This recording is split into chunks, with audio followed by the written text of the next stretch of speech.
Hello and welcome to Cricbuzz Comm Box. I'm Saiyami Kher and I have Simon with me at the 35th over point. Sri Lanka 196 for 5. Well, a lot of drama there, Simon, because just when we thought things were moving along and going along with the motions, we see some history being made. The spice rack has just jumped out and has spiced things up a little bit. We're going to talk a lot more about this in the mid-show, but because I need to put a bit more thought into it, I think. But having never happened in the history of international cricket, it is a moment where the umpires have taken some control, and I like when the umpires take some control, I will say that. Could Angelo have done something better? Absolutely. We'll talk more about that too, but I don't know where I sit with it just yet. I'll have another 15 overs to think about it and really get my head around it. What it has done, though, is maybe galvanised Sri Lanka a little bit. This partnership looks really good. It could take them a little bit deeper in the game, and if they can post something around that 260, 270 mark, 267 would be quite nice, then I think we've got a game on our hands, and it will be even more spicy, I think, as the afternoon and the evening goes on.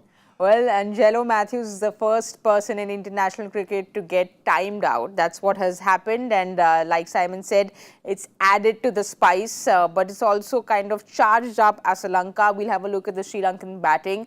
He's been looking very good so far, Simon. He's playing on 65 out of 70. Dhananjay De Silva looking good as well. So, important partnership for Sri Lanka. Yeah, they broke the one between Samara Wickrama and Charith Asalanka, which was a big partnership, was brewing really nicely. So they broke that partnership, then obviously got the time out of Mathews. This one, though, is building really well. I've only got Teekshana and then the bowlers to come. So this is very important that they bat probably to the 44th, 45th, 46th over before they expose Mahesh Teekshana and Chamira and the likes. I really like what Asalanka's done so far. Those shots over long off of Shakib have been really nice.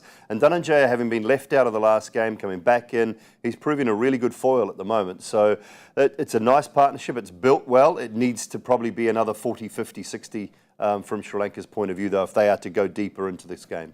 Well, a little more on Asalanka. It's just positive to see, in spite of wickets falling all around him, he's still been positive through the wickets falling around him. Yeah, he's kept calm. It was given out LBW. Richard Illingworth got that one just wrong. It hit the glove. So, we used his review well there. But he's kept calm. He's hit the ball nicely. When he's got the opportunity to score square of the wicket, he's done that well off the short balls. He's used his feet to the spinners. I think he's done a great job on that front. And they're turning the strike over, rotating as well. So Dhananjay's got a big part to play in this partnership.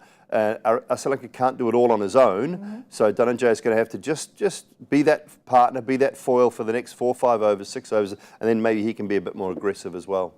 We'll have a look at the Bangladeshi bowling, because they were 3 down at the 15 over point, that one timed out dismissal, but Mehdi Hassan Miraz, in this phase, Simon, you'd expect him to pick up wickets, and that's not gone quite his way. Yeah, not gone quite his way. Shakib's bowled really nicely. I think, one thing we talked about in the pre-show, and I'm sure you and Michael mentioned it, was that we needed to see a little bit more intent in their fielding. I think we've seen that, and it's continued, which has been a good thing. They've fielded a lot better. There seems to be more interest, more intent, a little bit more enthusiasm in and around the fielding effort. So that's a good thing. You want Mahedi to pick up those wickets through the middle, though. It doesn't seem to be gripping and holding a lot. It looks like a decent batting surface. So I think Sri Lanka will be pretty happy at the moment going into the last sort of 15 overs. But Bangladesh will also be fairly comfortable, I think, chasing anything under that 260, 270 mark.